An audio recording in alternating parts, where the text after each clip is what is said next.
Hey, what's happening, everybody? Welcome to the Pocket Razors channel, and welcome to another episode of Pocket Talk. Today, we have a very special guest with us. We've got Austin with TraditionalPocketKnives.com with us. Welcome, Austin. Glad to have you here, my man. Yeah, thank you so much. I'm excited for your new channel, so should be a good time. Awesome. Very, very cool. Very cool. Yeah, I've been a fan of your story and your business for quite a while, and mainly just wanted to get you on here and give you an opportunity to share your story. Yeah. If you've ever checked out Pocket Talk, you know that generally we like to kind of find out, how did you get to this point. Many viewers are already going to know who you are, your business, things like that. Probably so. Yep. Yeah. I've always found myself interested in, how did Austin get here? You know, how did whoever get here into this part of the community and whatnot? And no hard pressing questions or anything, but you know, perfect. Just have at it. You've got a real unique story. Like I said, I know a bit of your story, but I'm just gonna ask it, even though I kind of know. How did you get started in knives, EDC? You know, what has your path been up to this point? Yeah. So my grandfather was Clarence Reisner. He was the former president of the NKCA, which is the National Knife Collectors Association. So I was born in 92, and before I was even born, he already had a full knife collection for me. So that was kind of the running joke of how I got into pocket knives. But of course, you know, as I grew up, he would always take me to knife shows, Louisville, Cincinnati, Lexington, Pigeon Forge, St. Louis, you know, just all around the Kentucky, Tennessee, Missouri area, and of course Ohio. That's where we're from. But yeah, so he would always take me to knife shows, and that's really where I kind of got involved in selling knives. Obviously, I would watch Grandpa and his interactions with all of his buddies. Of course, back then shows were sometimes Thursday, Friday, Saturday, and Sunday, so you know it would be a long weekend, but just really good memories I have of my grandfather. And like I said, that's really how I got started into collecting pocket knives, getting to know the people within the community, how to sell pocket knives, what to look for in a good quality pocket knife. So if you fast forward to around 2010 and 11, that is when I created the website for him. So back then he had 3 websites. He had ShattonMorgan.com, he had CReisnerCutlery.com, and ClarenceReisner.com. Looking back, really, I should have just created him one website. But back then, he had obviously Queen Cutlery knives, Shatton Morgan knives. He had German Eye brand. What else did he have? Indian head knives. So he wanted pretty much each website to be unique to their own brand. So I helped him obviously establish the websites. And once we threw everything online, I mean, obviously the business just took off. Once you can reach out to pretty much the entire world, people just began ordering knives, and slowly you could see each was getting better and better. And when he passed in 2016, I officially took those 3 websites and obviously made them into TraditionalPocketKnives.com, which is, you know, what I'm I guess known for right these days. But yeah, that's pretty much how I got started in collecting knives and got involved in the knife community. And you know, I always just think to myself that I'm extremely grateful for having such a wonderful grandfather, and the fact that even though he's gone, that I can pretty much be with him every single day. Because, you know, I work on pocket knives every single day. I work on the website. I sell knives. So it's just something I'm extremely grateful for. Yeah, you were literally born into it. I mean, pretty much. Yeah. You know, yeah. At what point, I mean, did you realize, I mean, as a young child, I presume you knew that Grandpa had been collecting knives and setting knives aside for you for a while. At what point did you know that was maybe a little bit different than what most kids were dealing with? Were you pretty aware of it, or was it just the way it was just your relationship? It was just the way you were raised. I would say once I was around like 6, 7, 8 years old, I got pretty comfortable with going to knife shows and talking about knives and helping Grandpa set up the knife shows and help him at his table and all that. And then I was like, okay, you know what? This is probably an experience that not a lot of people out there have. And that's when I kind of figured, like, all my buddies, they didn't really carry pocket knives. They didn't really go to knife shows. I would always tell them, "Oh yeah, my grandfather has a business.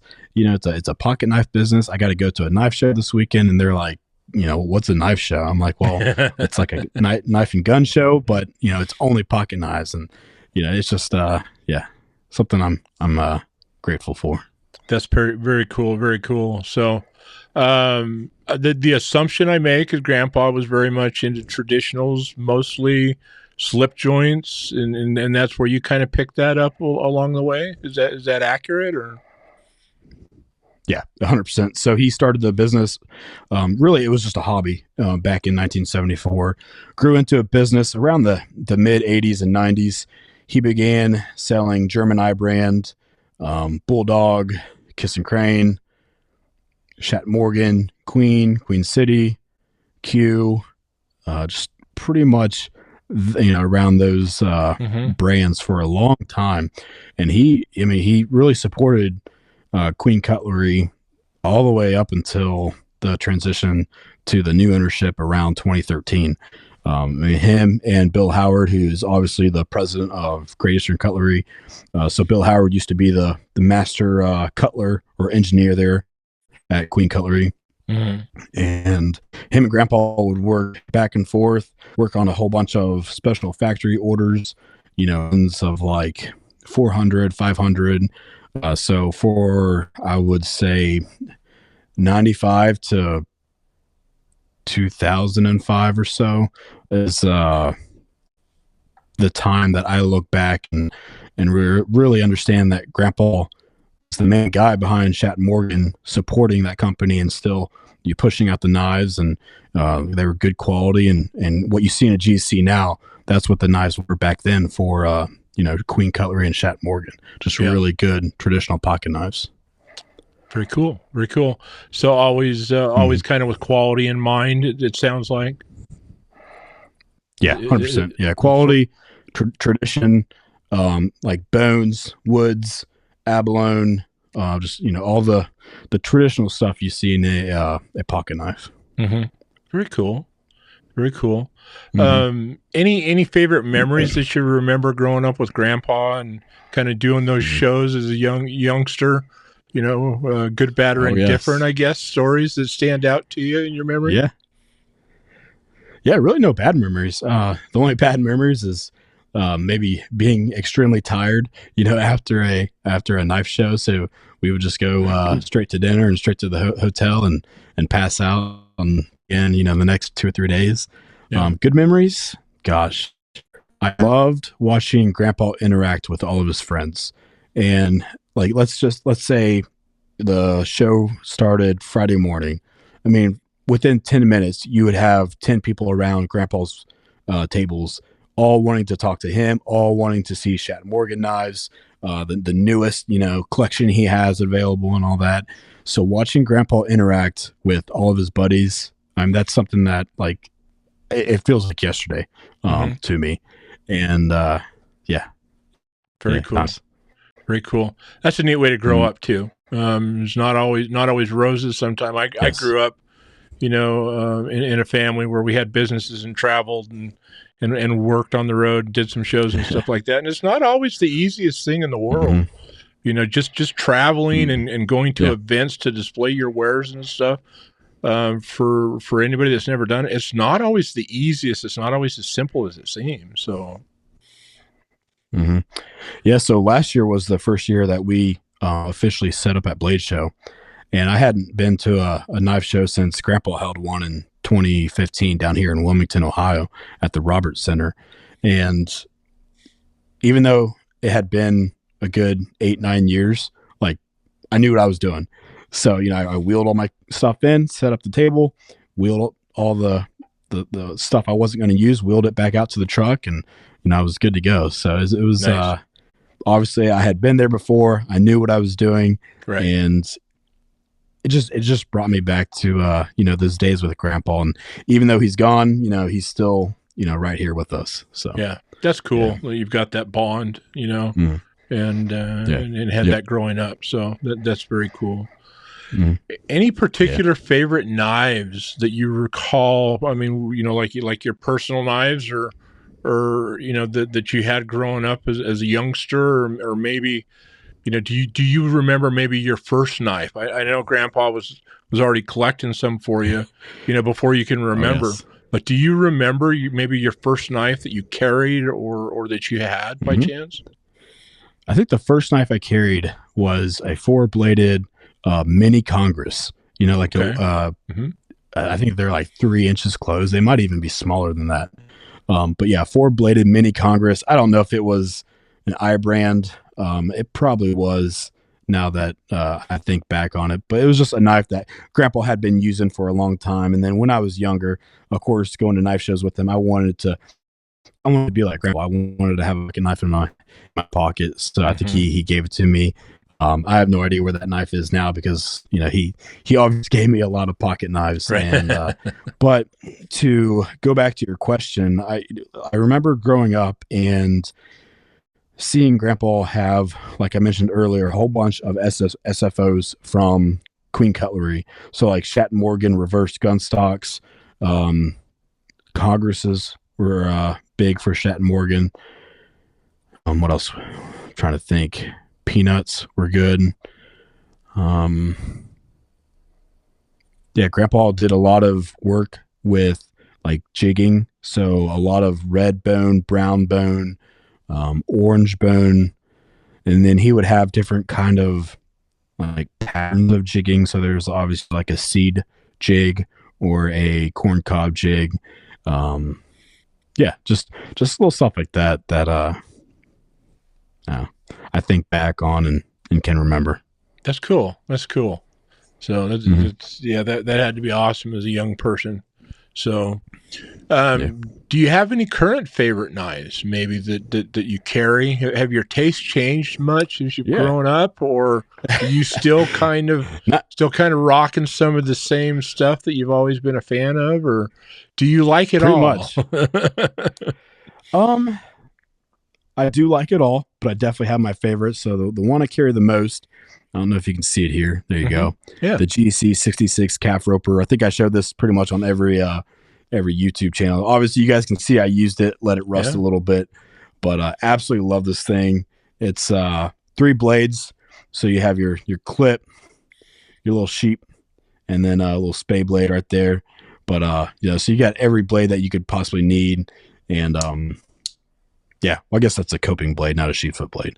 But it's just a beautiful knife. I love it, and obviously I carry it quite a bit. That's awesome. Have you tipped over much into modern knives, whether they're modern traditionals or modern folders, modern fixies, or anything like that, or not so much?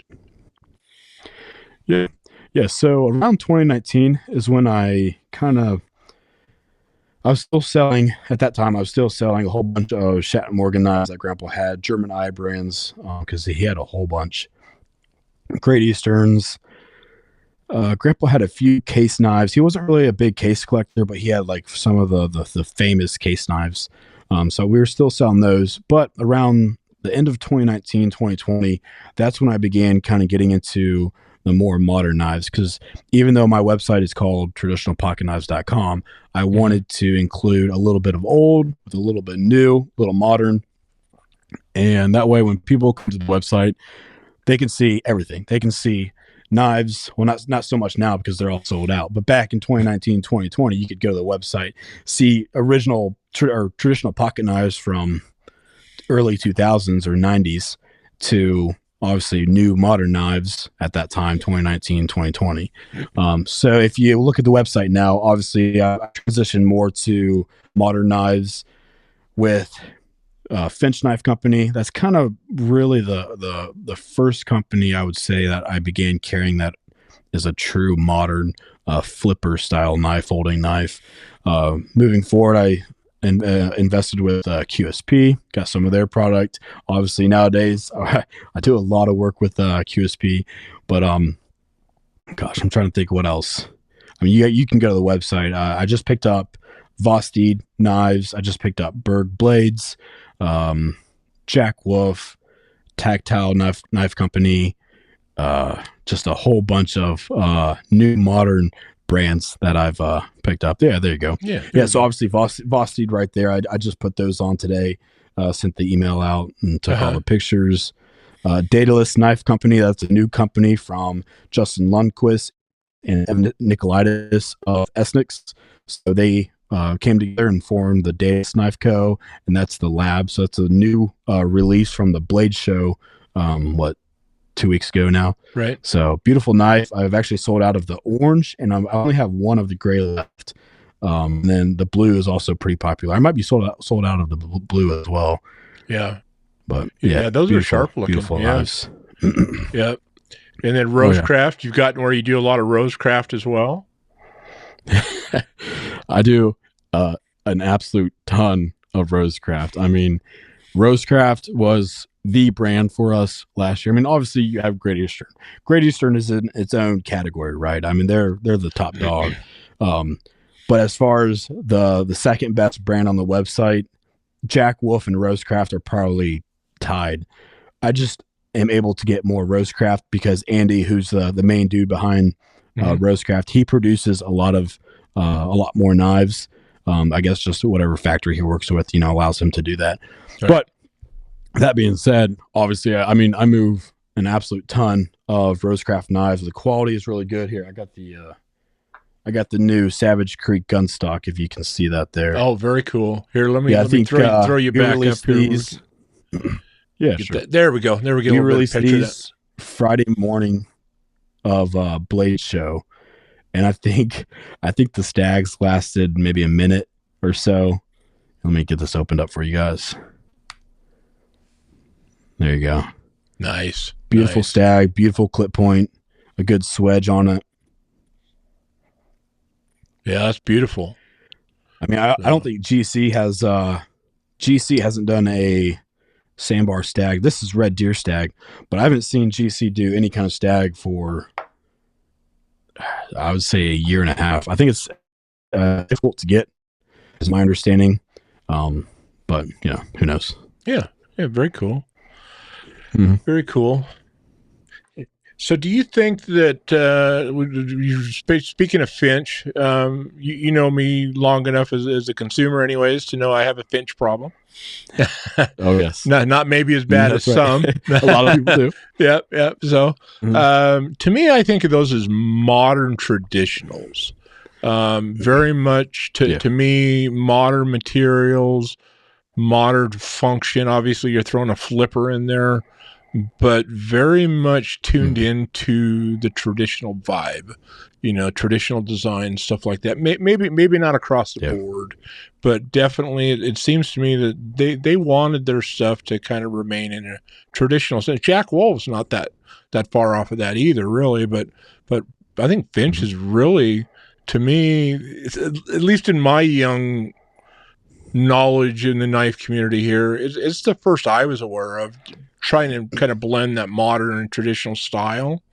Would you agree with that, or maybe not so much? Or yeah, 100%. So Steve and Spencer, they're the main guys behind Finch, and that's pretty much exactly what you just said is what they incorporated into their business. They wanted to keep the knives with the traditional look, traditional feel, but obviously with modern materials, modern opening mechanism with the flipper tab. So yeah, you look at the early Finch models like the model 1929, even the Runtley. The Runtley is like a sleeve board pattern. I'm trying to think what else. Let me just go to their page real quick. Yeah. But yeah, so like I said, back in 2020, Finch was what I began carrying, and just another brand that quickly took over the website and started selling really well because they were able to incorporate like wood handles, bone handles. Yeah, so here we go. The Finch Holiday. That's kind of like a Congress. I'm sorry, not a Congress, but a doctor's knife. pattern. So that was extremely popular. Yeah, here's the model 1929. The model 929, very close to a Barlow. I mean, I guess it kind of technically is, but the 1929 is probably their best pattern or model they sell. Let's see what else we got here. Let me go back to page number 2. Yeah. I love how you have started to, especially on the wood grain knives and stuff, Austin. You're taking the time to actually do individual pictures. I mean, that's incredible. That's a long incredible. Time. I'll bet it does.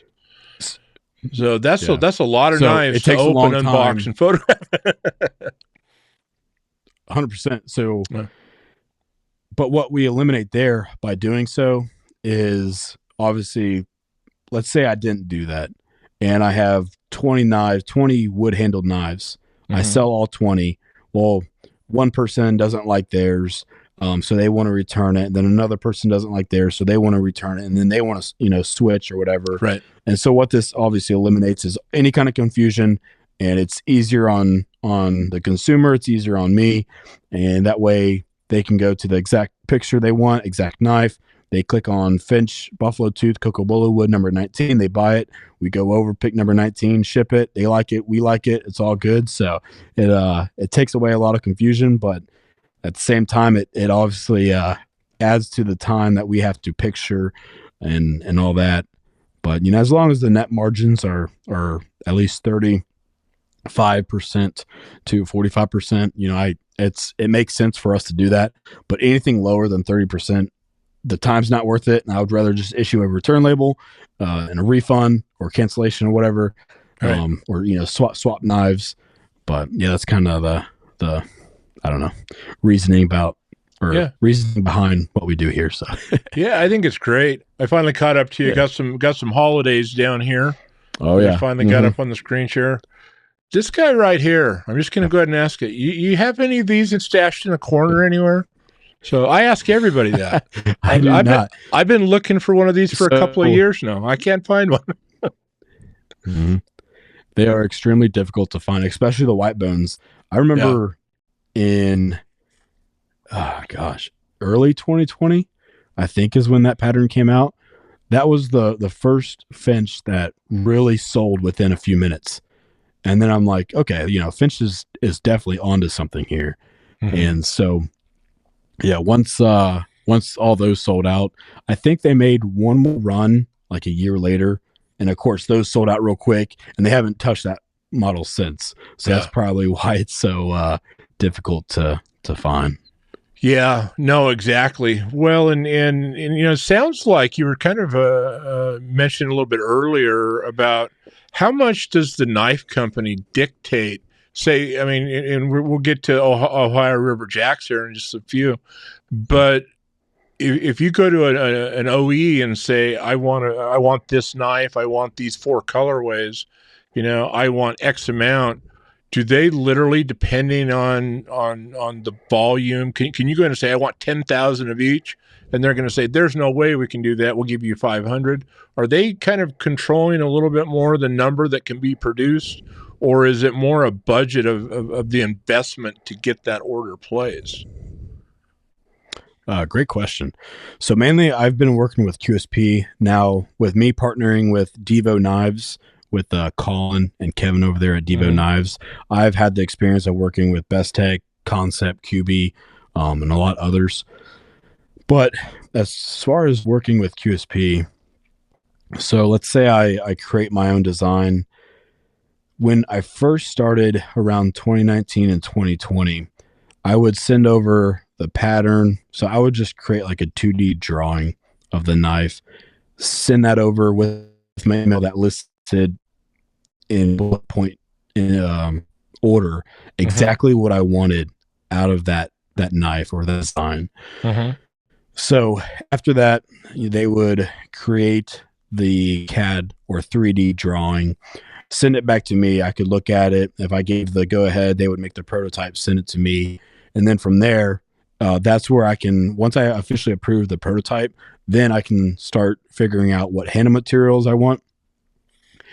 And that's back in 2020, 2021, it seemed like QSP wanted large orders. They only wanted to deal with large orders. So like my Ohio Riverjack that I designed, I ordered 1,400 or 1,600. I forget now, a lot. But over the last few years, I've been able to only order, let's say, 500 knives. So Okay. 5, different handle materials and 100 each. So 500. So it seems, I don't know if a lot of people are just reaching out to QSP more now. And so they just don't have the time to put in those large orders. But back in 21, after the Ohio Riverjack release, I wanted to go the smaller route as far as order quantity. And I mean, there's sometimes where if I said, can I get 300 of knife, they'd be like, 300 is not even worth our time. Double that. And what we would prefer is almost triple that. So it's like, okay, well, I'm not going to make 900 knives, and they just take a year to market and push out. Because back then I didn't have the audience. I was still growing, and I wasn't full time with the knives yet, so I was working my other full time job. But over the years, obviously you guys see it. A lot of you guys follow me. Again, thank you so much for all the support that you guys show me, including yourself. But I've grown quite a bunch over the last few years, and I'm getting to the point where I can move a good amount of knives. Now, with that being said, like I just emailed QSP before we got on. I still want to try to hit like the 400 to 500 pieces, because when you make such a large quantity, I mean, obviously, the supply and demand. So if the demand's not there, then you're going to have just a lot of just knives just sitting around for a year or so. And that's kind of what happened to the Ohio Riverjacks. They moved really well when I first released them, and then because QSP wanted me to have such a large order, they kind of just evened out, for a little bit, and then slowly started picking up. And now I'm all sold out of the or the only ones I have available are like the natural and green micartas and like the Warncliffe. And I only have like 10 or 13 of each. I think I have 20 of the natural Warncliffe left. Yeah, there you go. Yeah. So, But this is just such a great series of knives that you came up with. Thank you. Yeah, I just love them. Been a fan. My first ones were the double blades, which I believe were limited to 100 each.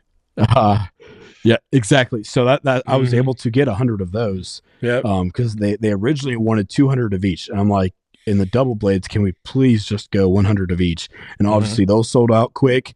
The Giga titanium models sold out quick. So and then you see the Micarta, I had to order 300 of each. So I mean, that's why they're still around, obviously. Yeah.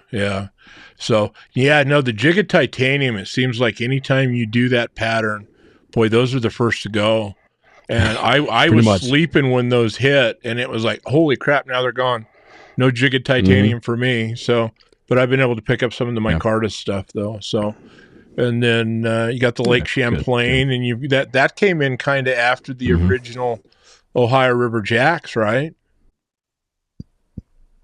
It did, yeah. So the Ohio Riverjacks released in, oh gosh, I feel like the last 3 years have been a blur.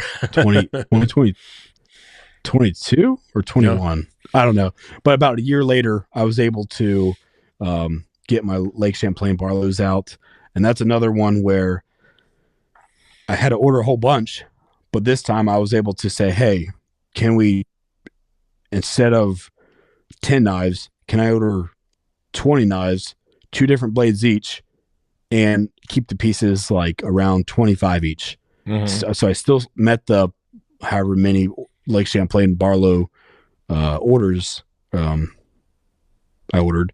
But yeah, I feel like these have moved a little bit better because I was able to keep the quantities down to, some they only made 20 of, some they made 25 of. It just depended on the handle like the camo carbon there, if they were able to, finish the knife in a good, appealing way with the camo carbon. Sometimes that camo carbon can chip, or it just kind of comes out like rough looking. So a lot of them, were seconds that they had to redo and make right.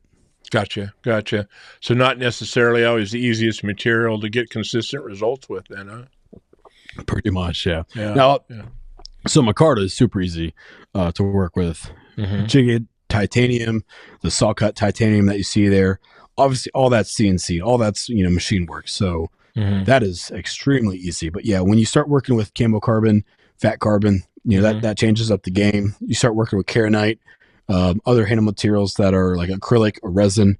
Obviously you're dealing with man-made materials, so they're going to crack, they're going to warp, some are not going to look good. So yeah, very cool. Now, Lake Champlain, how did the name come about on the Lake Champlain?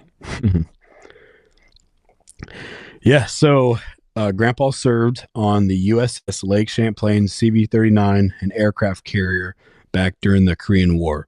He served during, I think it was 60 to 64. I don't know. I might not be correct on that. But yeah, he served around the Korean War timeline. And the stories that he would tell me, I mean, I still remember a whole bunch of them to this day. So when I started designing the Barlow, a lot of like GC Barlows, Shatton Morgan Barlows, or the Barlows you see nowadays, I mean, they're like 3 inches, maybe 3 1/4. So I wanted to design not so much like a granddaddy Barlow, but just a little bit larger than the usual Barlow. And I wanted something that felt good in the hands, that seemed like a piece that you could carry out in the woods with you and use if you really needed to use it for, hard use or whatever. So I was trying to think, but I want to incorporate Grandpa somehow in this design. And then once I started thinking about his naval stories, USS Lake Champlain, his naval hat here says USS Lake Champlain with the carrier across it. I'm like, boom, there you go. Lake Champlain, Barlow was the perfect tie-in for my second OEM. I was able to include Grandpa. I even made like a little postcard showing or sharing his naval stories and the reason I named it after him. So yeah, nice. It worked out really well, I feel like. Nice. Well, that's cool and that's awesome. This I'm assuming the CV-39 and the slip is kind of a kind of a married partner slip that kind of was done to honor that as well. Yeah. So River Lovick, he's the main guy behind Sage Grouse Leather. Does all the work by himself, handmade, hand dyed, hand tooled. Beautiful, absolutely. I mean, a lot of you guys know River and Sage Grouse Leather, and his leather work is just absolutely some of the best I've ever seen in my entire life. So I reached out to him, we're buddies, and he made, I think, 5 of those, just because I wasn't really sure just how popular those would be with the Lake Champlain Barlows. And so I only have 1 left. But what I did make or have made is the if you go to, there should be another one there, but I sell a whole bunch of leather logo knife slips. Brian Warner with Low Tide Leather, I reached out to him back in 2019. Is this that other one you were looking at, that Sage Grouse? No, if you go back to the C. Reisner, there it is, Lake Champlain Barlow slip large. So I think if you go down right here, there it is to the left there. Perfect. The slip large. Okay. So he makes all of my leather slips. He's been making them since 2019. So I had those made. I think I had like almost 600 made. And I think we're down to, I don't know, 100 or 200. Nice. But nice. Yeah, obviously really good leather. He does all of my, I already said that, he does all my slips. It's really good quality. We included the logo there on both sides. So like the first year or second year, we finally switched to having the logo on both sides, which, if you're on Instagram, I'm sure you've probably seen a GC knife with one of my logo leather knife slips. And so yeah, it's just a really good addition to to the Lake Champlain Barlow, and it fits it perfectly, and a lot of people like it. Yeah, they're beautiful slips, which I need to get a few. And I would say as soon as we're done here, let's have a conversation about that last one. So if it's sitting close, maybe just put something on it right now in case somebody hits that button while we're talking or something. That's right. That's right. Yeah. Here's so I carry this. I think there's a GC. Yeah, there's a GC in here as well. Nice. Yeah, definitely. I carry a whole bunch of slips and all that. Yep. Definitely, if there's one of 5 left of Grandpa Clarence Reisner slip there, I would love to add that to the collection. So we'll have to pick out a Lake Champlain that properly fills it to go inside of it too, I think. So, but yeah, I love that series of knives and what you've done with it, Austin, as far as the whole Ohio River Jack and then the Lake Champlain and stuff like that. And I love how even as you've developed your knives and brought them along, that, you know, your whole story. I mean, and I've just been fascinated by the connection with Grandpa, you know, and growing up in there and you know, being raised in it. And he must have been one heck of a man, because like I said, I've known you as a customer for quite a long time. I've never had better customer service from anybody I've ever bought online, time in and time out, than I have with traditionalpocketknives.com. And it's just amazing the effort you guys have put into taking care of your customers. And I've talked with enough people out there. It's not that you knew me and I was your buddy. I was just a random guy punching it into the internet, you know, and everybody else I talk to gets that same thing. So good on you, and trying to maintain that kind of level of customer service and quality. This day and age is a challenge, you know, so. It sure is. So a lot of people reach out to me, to explain this. Their emails almost sound like they already know the answer. You know, they're going to get some person that doesn't care about the company. They're going to get a generic answer. Maybe they don't like the knife, or they have a question about the knife.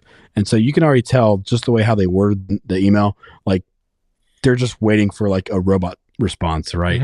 Like an automatic response. And a lot of the times I'll either write a paragraph back, or I'll shoot the email back saying, hey, let's just hop on a phone call real quick. It's going to be so much easier if I can actually talk to you in person about this issue, or why this knife operates the way it does, or why the wood looks the way it does. And a lot of times they're like completely shocked that they can even talk to the person. They can talk to the owner. It's either going to be me or Brian who they're going to talk to. But yeah, so to go back, so our company statement, I created this back in, I think, 2019, a hobby with friends, not a business with customers. Now, I know, obviously we're a business. Obviously we have customers, yes, but I truly try to treat the business as a hobby, because that's what it is for all of us. That's what it started for me. That's how it started for Grandpa. So I truly try to treat the business still as a hobby. And I feel like it works out pretty well. And I think people, like what you said, they know me.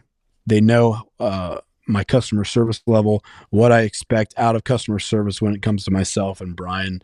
And I just want people to enjoy knives, enjoy life, enjoy the knife community, and just keep, sharing knives, share the passion. And that's what it's all about. Yeah, no, very much so. And just good on you. Like I say, just in the past few years, customer service and expectations of what that means in this world has just been shattered in so many places, in so many ways.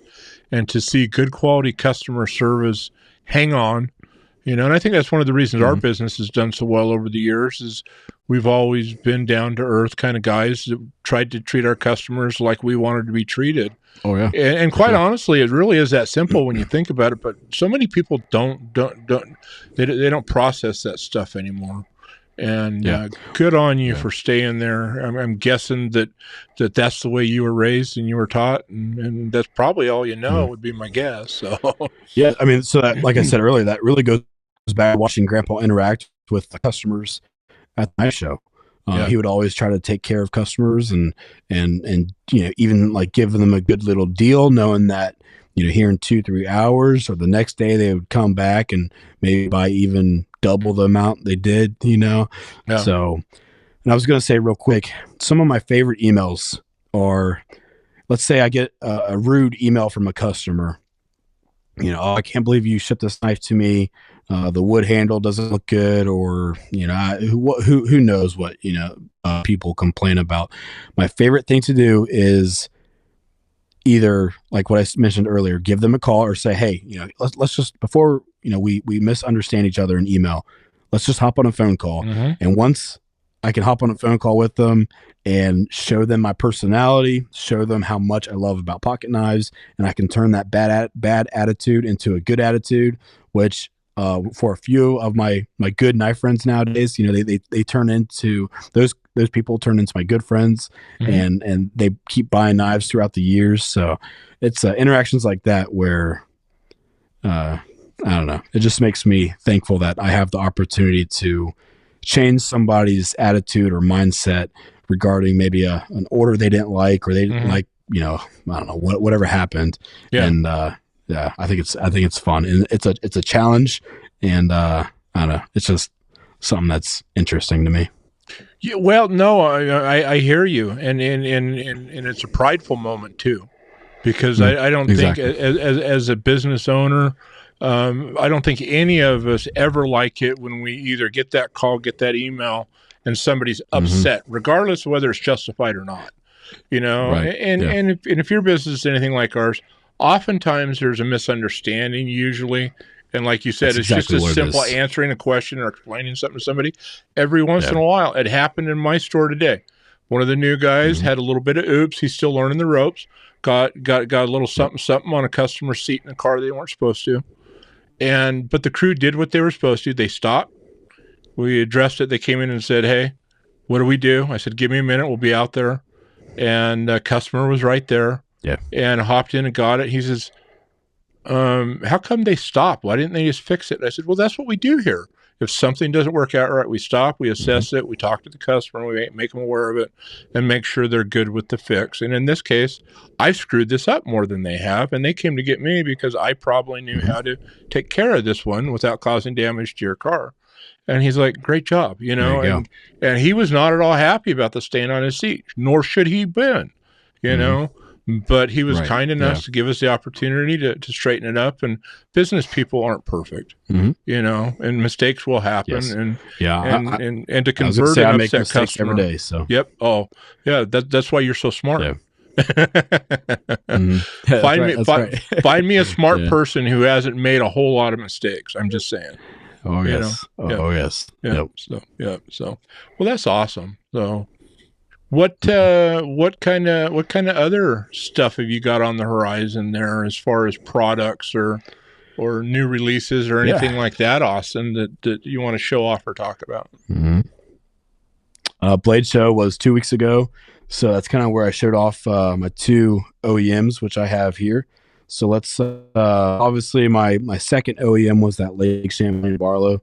Let me get the third OEM here. So I'm calling this the Appalachian Ridge Runner. Okay. And as you can see, if you're familiar, here, let me back up here a little bit.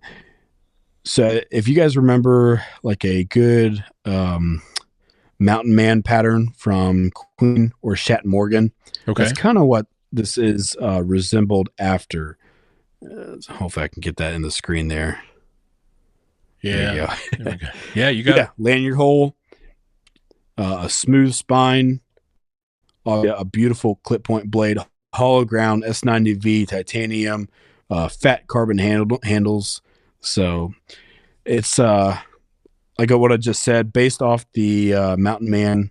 There you go. I like it. It's based off the Mountain Man pattern from Queen, which Paul did a lot of SFOs with. So I feel like this is a good representation of my design, but also incorporating that traditional Queen Mountain Man look to it. Mhm. So Mhm. should be Yeah, a pretty good one. So yeah, go ahead. Yeah, I was just gonna say I didn't find it on the website. It's sharp looking. When are you going to release that? I mean, is that upcoming soon, or is it already released? Or Yeah, so I did the I sent the down deposit on December 23rd of last year. Okay. And this is what, if you go back to our conversation about 20 minutes ago, working with QSP and all that. So either they're taking on too many orders or slow production times. I'm not really quite sure, right? I mean, I don't think, nobody really knows. But like I said, December 23rd is when I sent the down deposit. They told me it was going to be ready in March or April. And here we are, almost to the beginning of July. So they did say the knives will be finished at the end of June, which usually, tack on 30 more days. So let's just say somewhere in the middle of July, probably. And then hopefully I can get these all pictured and released at the end of July, or there we go. That's beautiful. Yeah, that jig of titanium. That's sharp, man. Oh yeah, end of July or middle of August. Yeah. So, yep. Now these, I only made. It's bad that I have so many projects going on. I forget the quantities.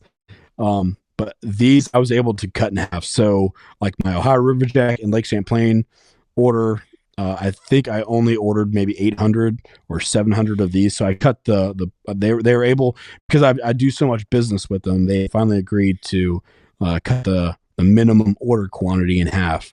Nice. So I was able to get a whole bunch or a lot less in quantity, and obviously still the quality still remained very good.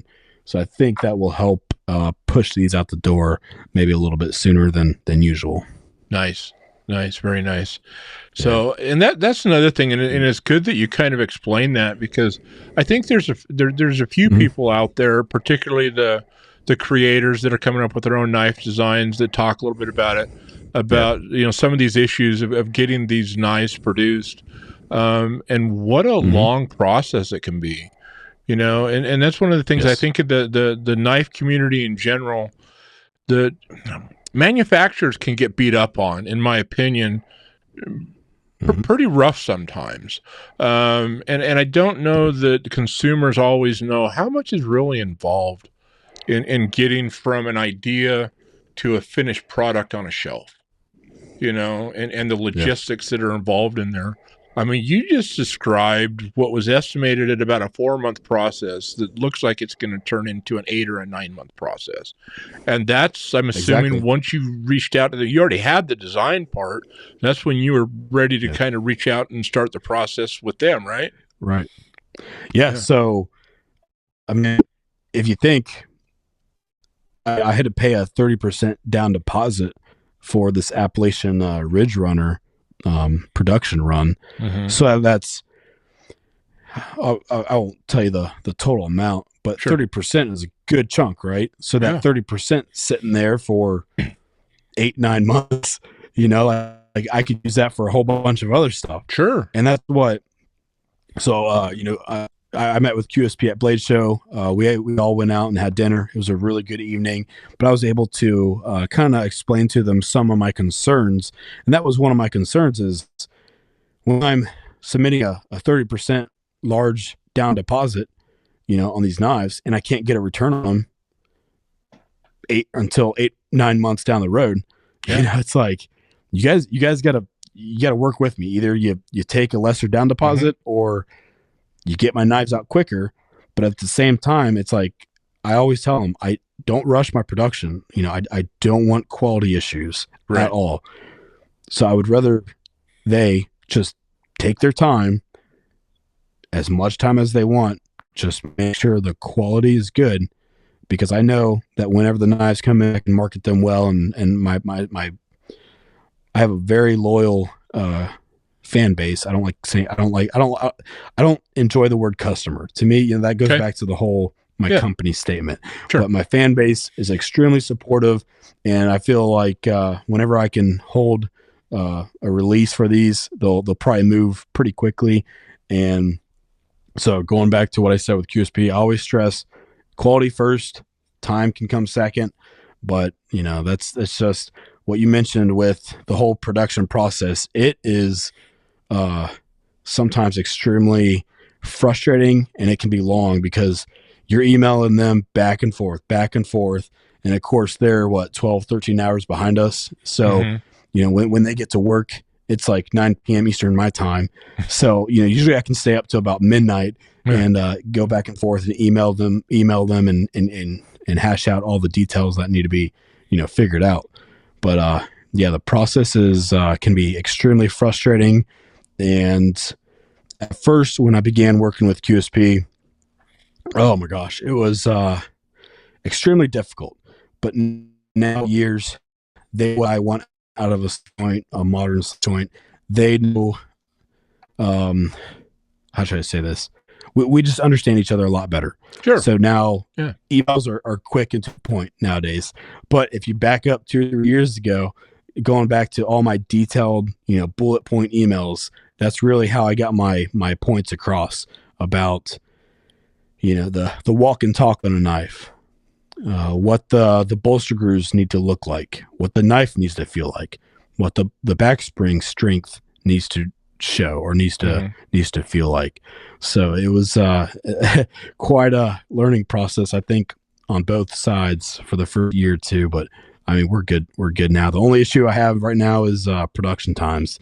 So obviously, like I said, 8-9 months on a 30% down deposit's a little frustrating, but it's just gotta be patient. Yeah, it's a long time to have your money out there. So yep, sure. Well, that's awesome. And it sounds like you built that relationship and got some change in your pocket and getting a little bit more options too. So that's always good. And that's a big part of it. I think people think that you show up and say, hey, I'm a customer, I want to start buying and selling your product. That doesn't necessarily mean that they're ready to bring you into the fold and say, here, you get all this special treatment. Sometimes it takes a while to earn the respect of a manufacturer, so. But 100%. So at Blade Show, I had only like 2 guys, it might have been 3 guys, different days, but they would come up to me and say, hey, this is my little knife design. I would like to reach out to an OEM. Would you care to explain your process? And I really tried to explain it to where I still gave them the encouragement to move forward. But I'm not going to lie, like what you said, it's a long, drawn out process, and going back and forth, it can be extremely frustrating. But I recommend anybody that has a knife design out there, reach out to these OEMs and see where you can go with it. And don't just think you're just one guy with a little drawing, and there's plenty of other people out there. No, like contact these OEMs. If you have a knife design and you're good at like the engineering of the design, go for it. So that's my little That's 2 awesome. cents of the day. That's awesome. Yeah, well, and I would imagine you probably told them to be prepared for some frustrations too. So, because somebody going into that for the first time. So I often think of, we've got a handful of kind of channels, content creators that have started to come up with their own knives and have some success. Obviously, Lefty, Devo Knives, super cool. Those guys. So from when since I've kind of been in the community, they were the first ones that I was aware of. Maybe not the first, but they kind of did that. And the Stout was the very first pre-order knife that I ever pre-ordered. From them. And cool. I struggled as being young in the knife community. It's like pre-order. I've got my money out on one knife out there for that long. And I'm like 3-4 months. It's like, I really don't know this guy, and I've never handled this knife, And I can only imagine what it's like to have your money out there for 7, 8, 9 months on 1,500 or 1,600 knives. So that's got to be pretty stressful. Well, going back to go ahead. No, go ahead. So the pre-orders, that's something that Grandpa was never a fan of, and I do not like at all. I do not like taking people's money. I understand some businesses they have to do that. Sure. I get that, but I do not like taking people's money and not being able to provide them a product within a few days. I cannot stand that. So that's why a lot of people ask, why don't you do pre-orders? Why don't you do this and that? Well, that's why, because if I take your money, I want to give you something within 2 or 3 days, and Yeah, I can't stand that. No, agreed. Agreed. And I'm not a big fan of being on either side of a situation like that myself. But like you Mhm. said, some people, that's how they have to get their start. They don't have any other choice, is to Yep. try to figure out some kind of Yep. creative funding. And that's really what it is. But, look at KC, Mhm. Nice Fast. And, from his very Yeah. first attempt, I've always, if anything, I respect Casey more because his first knife that he tried to fund didn't fund. And I'll tell you what, I think that there's a lot of humans out there that went, because he tried hard on that, and there was a lot of people trying to help him make that I remember happen. that. Yeah. And how are you not devastated when that does it, when you put that much effort into it? And I've never asked him this. Maybe someday I'll get the chance. He had to be, internally horribly devastated and frustrated. But to see him turn around and then come out with the Pinion and some of these other designs, and he's getting them built, and he's got, some of his designs getting built by other people now. Good on you, KC, for sticking with it. Because that frustration and fortitude, that says a lot. About his character and his willingness to want to put his product out there. So, yeah, he's a good dude. And when I saw that, gosh, I think that was back in like 21 or 22. Yeah. When I saw that, I was like, I doubt he will get too down about that. But to see him come back, like you said, and I visited him at Blade Show 2 weeks ago, and his designs are some of the best, absolutely beautiful. And at first, I even told him this. I wasn't really big on a lot of his first designs, but as of lately, they're really coming around. I was able to handle them at Blade Show, and he's doing really good things, and a good dude in the knife community, and it's good to see. Yeah, he's a super good dude, so I agree with that. Mm-hmm. And I kind of agree with you too. I think if it didn't wander too far, I've got it right here. I think. Yeah. Maybe it wandered. Yeah, I moved stuff around. I had his Pinion sitting right over here. Cool. And quite honestly, when I ordered the Pinion, I did it to support him. I wasn't going to let him have another one not go down. And I can't say that I was a huge fan of it when I first saw a picture of it, but it was like we're gonna order at least one. Boy, once I got it in my hand and once I felt it, and like I said, even though it's complete. Looking at a picture, the aesthetic wasn't my first choice. Once you have it in hand, and I think that's so important. Whenever possible, try to handle a knife, because I know personally I've had I don't know how many different knives. So once I had them in hand, I liked them, but before I put them in my hand, I had no interest in them. Yeah, you said it perfectly. Yep, that's exactly how I felt at Blade Show, because Blade Show was my first time handling the knives.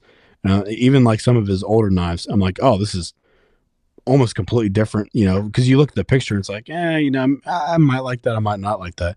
But once you can feel the action, the lockup and all that, it really changes your mind.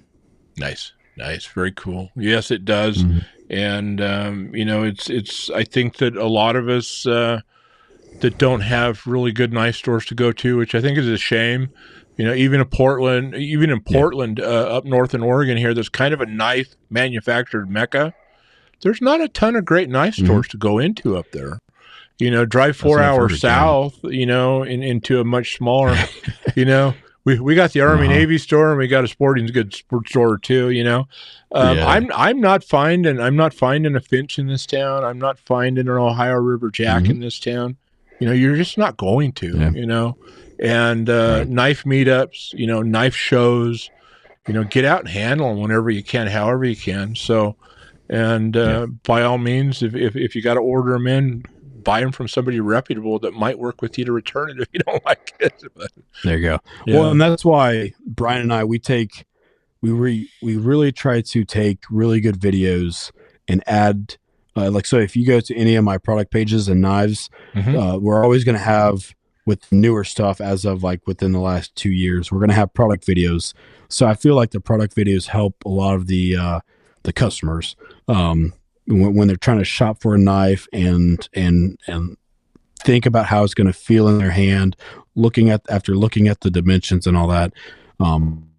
Hoping the videos kind of enforce, like, yeah, I do want to buy that knife, I do like it, or no, that don't like that video, it's not going to work well with me. Yeah.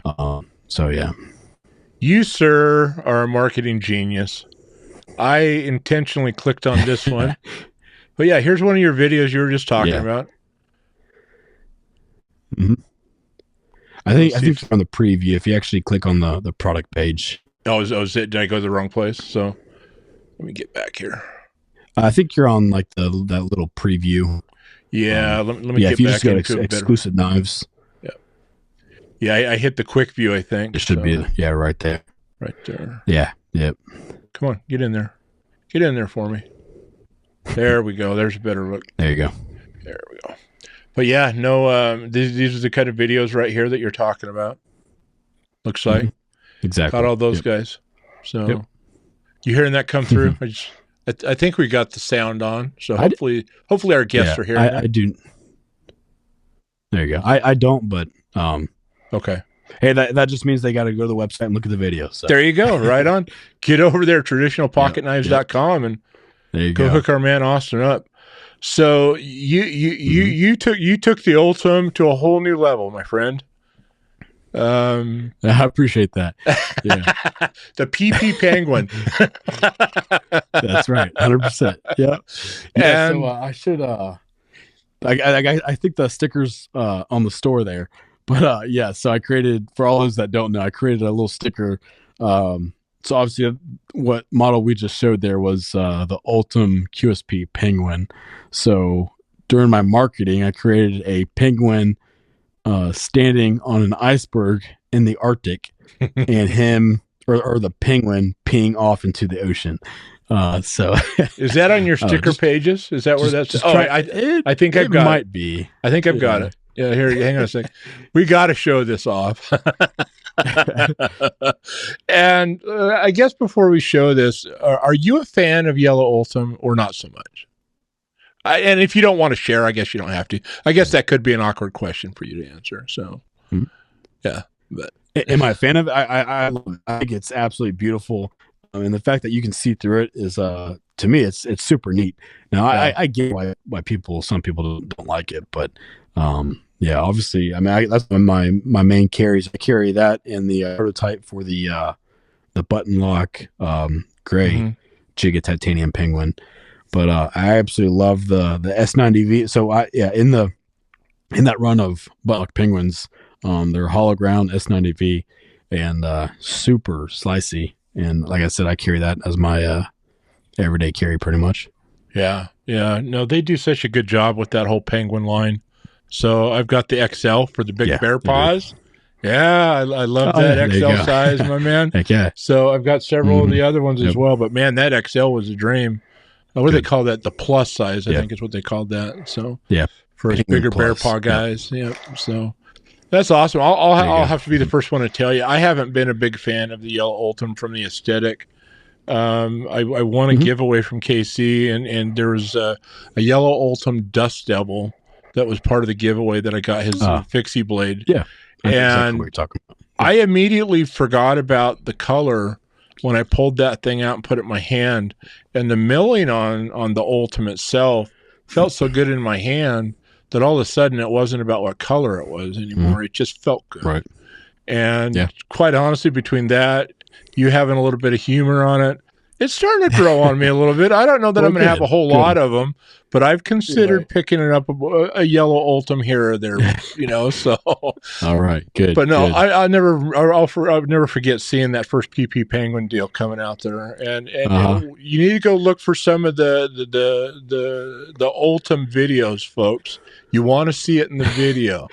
I'm just saying there's some very subtle fun going on in some of those videos. So I love it. That's right. Oh, you're a steely-eyed missile man. That's what I go to my Instagram and check out the videos. Yep. That is very, very right. So any other good stuff on the horizon that you kind of wanted to chat about tonight while we're chatting here, Austin? Talked about a couple of new releases coming out. Yeah, I'll talk about my my fifth OEM. So like I mentioned, or I'm sorry, fourth OEM. So I have the Appalachian Ridge Runner, which I just showed you guys with the Mountain Man Queen pattern. And this, I'm sure you guys saw a whole bunch of the Blade Show. But this is called the Kentucky Holler Jack. Obviously, just like a very small jack. I'm not going for the big EDC style here, but just a simple jackknife. You guys can see that I added the easy open notch right here. So a beautiful spear point blade, 154 cm, hollow ground, stainless steel integral bolsters and liners. So instead of titanium, instead of S90V, kind of going more of the cheaper route. Still, obviously, good quality. Everybody knows stainless steel and 154 cm is still good quality. Mhm. But instead of like a 199 price range, we're looking at like $100. Oh, And very so, affordable. Yeah. with the stainless steel, I'm able to work with acrylic, wood, bone, just a lot more different handle options than I would if I'm just creating these titanium knives. Mhm. And one thing, so I'm really good friends with Ben over at Jack Wolf Knives. I think I mentioned that on every podcast I'm on. But Ben is a super good dude. Him and I have created a really strong friendship ever since he first, even before he created Jack Wolf Knives. And I feel like some of my designs are just a larger version of what he has going on. And I really thought by creating larger styles, it would kind of separate itself from him. Mhm. And every time I just feel it's a little bit too close to, I mean, he don't care at all. He could care less. You know, he's always 100% supportive of me. So he could care less if my designs look like his. But I feel like with this fourth OEM, it's really hitting my own style, and especially with the stainless steel, and I can, you know, have the abalone covers on, I can have wood and bone, you know, whatever. So I think this is the route that I'm going to go. I already have 2 more designs that I've already submitted to follow this. Very nice. But yeah, this was released at the or not released, this was announced at the Blade Show a few weeks ago. These won't be available until probably late fall. I think QSP can make these a little bit quicker because it's stainless steel, easier materials to work with, and these are going to be extremely short runs, like 200 to 300. So Okay. what I promise QSP is make me shorter runs, but I'll be able to sell them out quicker, which means I'll order more. Mhm. So they agreed to that, and yeah, the quality is so good. The Very walk and nice. talk is absolutely phenomenal. Really good. I mean, everybody that stopped by the booth at Blade Show picked up both the Appalachian Ridge Runner and the Kentucky Holler Jack. They absolutely loved it. Some obviously loved, you know, maybe one pattern more than the other, but all of them pretty much asked, you know, when is this going to be available? Can I buy this prototype now? It's like, you know, I can't sell a prototype because I got to market it. You know, I got to use it for marketing. But I think both will have its own niche or its own following, and it should be 2 really good releases, I hope. That's So, awesome. we'll see. That's awesome. Yeah. I believe when I was, and to be honest with you, I don't remember which video it was, but I think that you did an interview during Blade Show, and if I remember right, Yeah. the finger notch was a very last minute ad. I mean that almost didn't happen Yes. on that where the notch was. Yeah, pretty much. So here I'll show the red bone version. Okay. But yeah, so I made it without the notch, and you can kind of see it would still be doable, but you'd have to have a pretty good thumbnail to access that groove or that nail nick there. But by adding that easy open, I mean, you could just pinch it, and it makes it so much easier. And I think it's weird how just a small little detail can really improve the overall knife design, and I'm so glad I did it. And it looks good. It even feels good when you begin to cut and stuff like that. So yeah, I'm glad I did that. Nice. Well, that's cool, and thank you for showing off that upcoming new release to us today. So that's awesome. Yeah. So, and that's going to be your fourth one that you've done now. Your original design. Yep, that'll be my 4th one. So the Appalachian Ridge Runner. Just for everybody again, real quick, this will be my 3rd design. Again, they told me July, so hopefully in July or early August, I'll have available. And then followed by my 4th OEM, the Kentucky Holler Jack. And these I am hoping to have at least by Christmas. But who knows? Yeah, nice. We'll see. And you've got abalone on that one. I absolutely love the abalone. Of course. Yeah. Got a little Jack Wolf over here, sitting over here that came in the other day with a little abalone on there. Good. Good. You got any other abalone? I think that maybe there's one or two others running around out there that you're starting to use that a little bit more, or not so much, or is it going to be limited to kind of what you've got it on right now, or? Pretty much, yeah. So I'll obviously, since I made the prototype with abalone here, of course I'll do the abalone run in these, and if it's really popular with the Kentucky Holler Jack, that might just be just like the Jig Titanium. Every run will have a little bit of abalone, and I'll just go with it until it dies off, or you never know. So yeah, very cool, very cool. Speaking of Jig Titanium. That pattern, because I'd say it's safe to say you've used it a fair amount now. I mean, it's been a few years, quite a few different patterns and stuff that's out there. I could be mistaken about this, and please, if I am, tell me.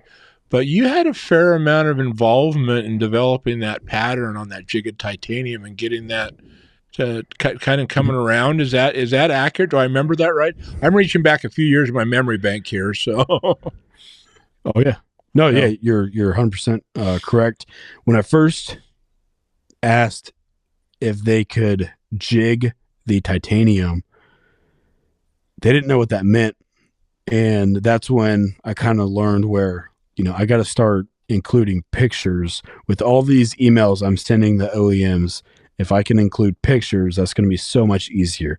Okay. So I went back to a lot of my Shatton Morgan knives that had the beautiful like corn cob jig or seed jig, and so I took a picture of that, included that with the email, and QSP pretty much said it's a CNC machine, so they can really do whatever they want with the titanium slab, right? So hang on, so like here's the QSP Hedgehog, okay, with Jig Titanium.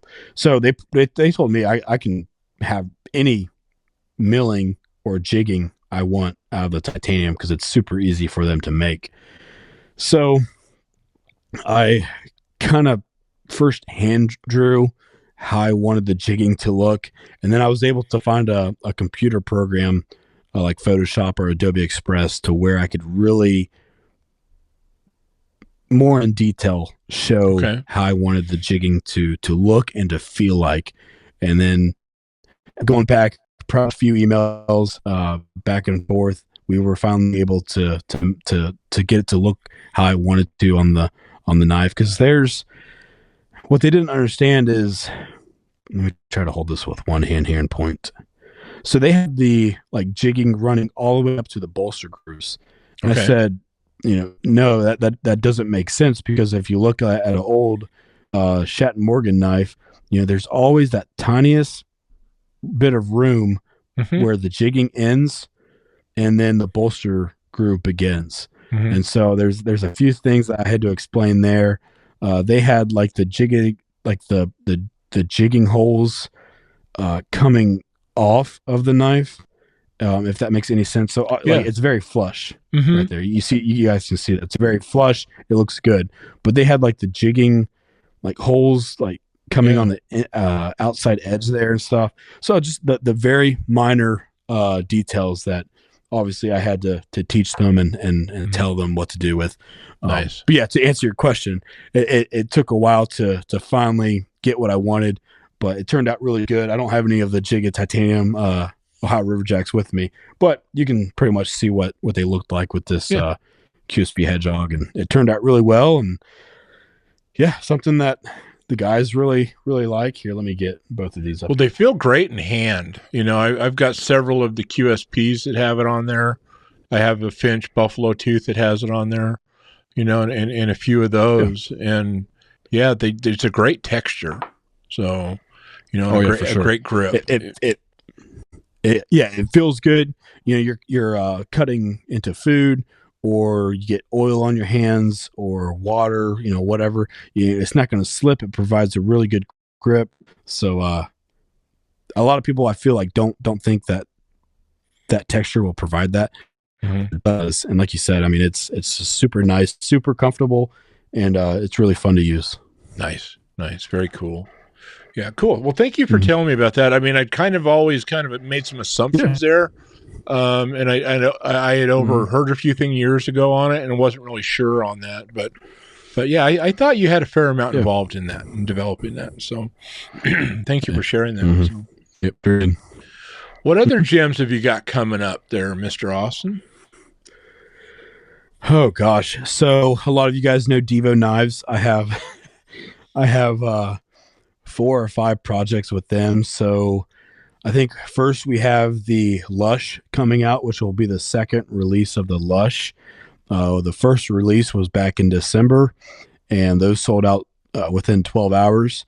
So we have a second release coming up, hopefully here in July. They said they were just about done with the knives, and that was a few days ago. So hopefully here in July, we'll have a Lush release, a Devo Knives Lush release. I'm trying to think what else here. Devo also is creating, well, they've already created, but a pattern called the Nip Slip.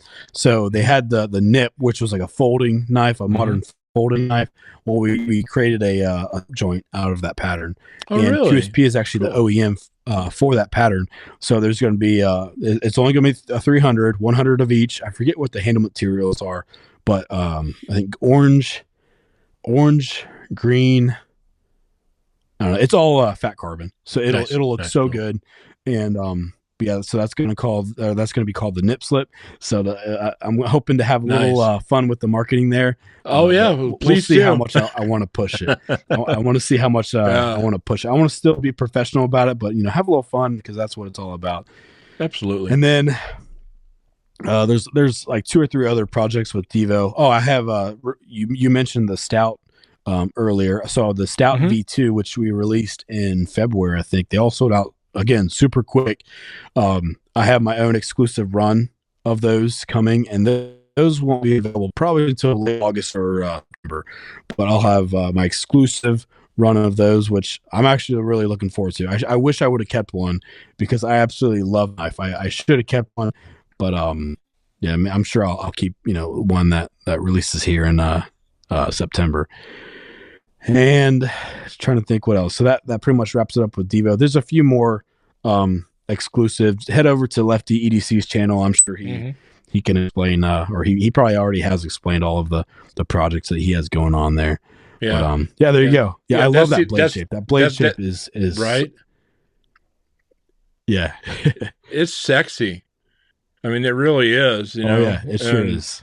Yeah, and I tell it cuts really well, and yeah, and they take a beautiful edge too, as you can see.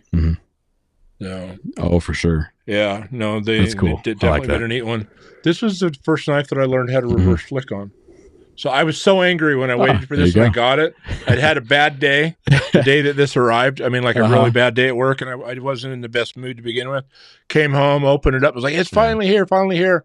I'd never reverse flicked a knife in my life, and I couldn't get it.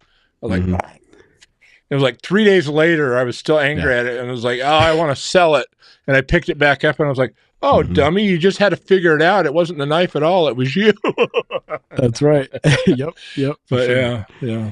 Too much good stuff. Yeah, I love it. So that's cool. You say orange, orange fat carbon coming, huh? Ooh, sign me up. Orange right up my alley. Oh, that's right. Yeah, I forget. Like I said, there's a lot of projects with Devo. We're mainly using fat carbon. We're using a lot of the dark matter. So I think, yeah, I know one is orange. I forget what the others are. I should be a little better at that. But again, I have a lot going on, and it's hard to remember everything when you're going a million directions. It sure is. Yep. Yeah. So cool. Got some of that stuff coming up with Devo. So you got your hands in a lot of stuff. Any other new releases coming out that you got cooking? You probably got stuff in the works that you're not ready to tell us about yet. A little bit. So I got something working with GC. I won't go too much into detail with Great Eastern Cutlery, but I have an SFO in the project. Actually 2 of them. So I'm not even quite sure when they're even going to begin working on that pattern, but hopefully maybe July or August. So that's probably going to be one of my best SFOs I've ever had made. Nice. So it's going to be extremely touching to me, but it's going to be fun for a lot of people, and I think people will extremely appreciate it. Well, there's a cliffhanger right there. Well, no, good. That's cool. I can't wait to see what you come up with there. Yeah, that's gonna be cool. So yeah, very cool. Right on. Yep. So GUC, Devo, Ohio River Jacks, C. Reisner Cutlery. Yep. You are getting it covered. Yep. Any other events or shows you just got done at Blade Show, or you gonna make it out to Blade West so that you and I can meet in person? I didn't get out to Atlanta, but I'm going to try to get to Blade West. We're going to talk you into being out in Salt Lake. There you go. Yeah, I think it's a little too late to set up as a table or a booth. But I do want to come out to Blade Show West and just walk around. I've never been to Blade Show Texas, never been to Blade Show West. So I heard Blade Show West is very it's a relaxed version of Atlanta. Obviously, Atlanta is super busy. Everybody's there. But I've heard Blade Show West is just a good time. It's not as crowded. You can walk around. You can have those conversations. You can have a good time. So I'd really like to just go out there, just walk around and see, obviously, like you, a lot of my West Coast friends. So we'll see if I make it out there. There's another nice shit. Mike Moran, he custom knives. If you go to Mike Moran, I think it's moranknives.com, but yeah, go to moranknives.com, and he's actually having his own knife show, first annual knife show out there in Arizona this year. Oh, cool. It's more like a custom knife show, but I'd like to just go out there and have fun and see the guys, and supposedly there's going to be bull riding and ATV events and all that stuff. So I'm going to try to make it out there. But yeah, as far as Blade Show Texas, I might just do the, where I just fly down and walk instead of setting up. But yeah. Blade Show Atlanta is a lot of fun for us. Obviously, we're in Ohio. We just shoot down 75, and Atlanta is like a 7-8 hour drive. I can keep all the knives with me. I don't have to ship them anywhere, and it's just a good time. So, yeah. And I just renewed for Blade Show 2025. I have a 10x20 booth next year. So this year I had a corner booth, a 10x10. But next year I did so well. This year I want to do a 10x20 and bring some other knives. Because I'm thinking by 2025 I'm going to have a lot of my own stuff with me. So I'm thinking awesome. A 10x20 will be just right. So yeah, you might just have to have that brand new 10-foot just for the Austin section. Probably so. Yeah, that's cool. Yeah. Well, you keep doing that, man. Yeah, no, I'm looking forward to trying to get to Blade West. That'll be my first Blade show, and I'd love to tell you I'm going for the knives, but I can't wait to go and meet all these people that we get to interact with online and in the community here. So, what a great group of people we've got in the community. Yeah, Blade Show Atlanta was absolutely a blast. So many people came up to the table and said, hey, I bought from you, before you guys, shipped it the same day, and it was on my doorstep 2 days later. Thank you guys so much for everything you do. And obviously it was people that I didn't know, but because they've ordered from me before, they felt like they knew me. And it was good to see that and to establish that friendship and see them face to face. And a lot of YouTubers, they come over to my table. They obviously, you guys saw it. They would video the table, video me. We would get pictures together, and it was just such a good time. And at the end of the day, it really makes you feel so good and humbled, and it makes you realize just how loving and awesome the knife community is. So it was a really good time. It really is, and I think once you're in the community, you understand that. Was just having a conversation the other day. And with people that you run into, and they're like, "You do what?" And you're in what's the knife community, and what are you guys doing? And I know it's been said a number of times online, and it's very difficult to even try to explain it to people. It's kind of trying to explain the knife community and how unique and special you're taking guys that get together and show kindness and support. it is not necessarily always the most typical guy thing to do. You walk into a locker room or go out to whatever sporting event, you're not getting that kind of love and support from all the guys, you know. And I was trying to explain it the other day, and I said, you just got to go, just go look at it. I said, you'll understand it if you spend enough time there, you know, because it's really hard to explain, but it's a real unique group of people. So. Yeah. But I was talking to a family friend the other day, and I was just interacting with her and telling her about, you know, Grandpa's story, and you know, I'm full time with the knives now, and she's like, she kind of stepped back and she's like pocket knives. I'm like, yeah, I sell pocket knives on the website. It's a really good community. And then she just kind of looked at me and she's like, is that a really good business? Like she was like truly concerned for me. I'm like, well, first of all, I really enjoy it, so I don't really care if it's good business or not. I love it. Secondly, like, yeah, it's a good business, you know, like it's a niche out there and people really enjoy pocket knives. I happen to sell, you know, good pocket knives, and it's a very good business for me. I really enjoy it. And it's like, no matter how I told her or how I explained it, she just didn't comprehend it. And like that goes back to like what you said, like, people really truly don't understand what the knife community is all about and what we're like. And yeah, it's unique, I guess. I love it. It really is. Yeah. And many people have said it before and after me. I've said this. I came for the knife. I ended up on YouTube looking for knives, just looking for what's new out there and trying to learn more about what are my options and stuff like that. And you stumble into a live, you overhear a few conversations, you end up talking with a few people. And then all of a sudden it's like, okay, now I'm starting to get it. It's not really about the knife. It's not about the wallet. It's not about the flashlight. It's actually about the community and the conversation and the camaraderie. Yeah. And I think that so many people don't understand the knife and why we care. You know, a knife is a knife. Go to the kitchen drawer and grab one. If it breaks, go get another one. I think it's what a lot of people think, right? And it's just like, it's like any other passion in life. You know, it's, the more you get into it, the more you learn, you know. So yeah, it's definitely hard to explain, but yeah, no, definitely came for the knife and stayed for the community, stayed for the conversation. So, but, there you go. I like it. And I think a lot of people have had that same experience. So cool. So maybe down at Blade, Texas, sounds like you might show up there. We might talk you into coming in and hanging out with us in Blade West a little bit. You are going to try to get to your buddies down in Arizona as well. That's cool. You still got some traveling left to do then. So, do you locally? Do you do any events that are not necessarily maybe on the national radar or the bigger radar? Do you do local kind of events, or are you pretty much just kind of online, you know, and just kind of ship them online, kind of a thing, Austin? Pretty much. Like I explained earlier, I traveled to Kentucky, Tennessee.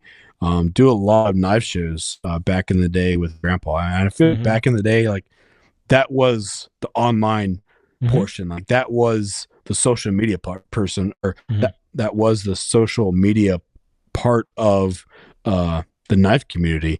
Right. And unfortunately, as we all see it, it has knife shows, smaller, you know, hometown knife shows have moved onto social media and online, and you don't really get that feeling of a small town knife show anymore. So like when we would go to Lexington or Louisville or whatever, you know, I don't even think those knife shows exist anymore.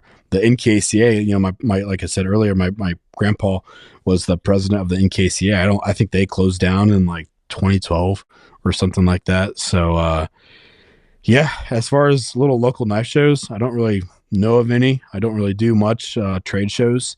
I just pretty much sell online, go to the Blade show down there in Atlanta, and go from there, I guess. So nice. Cool. Right on. Yep. Well, I sure appreciate you, Austin, taking the time out to come and sit down and doing this episode of Pocket Talk.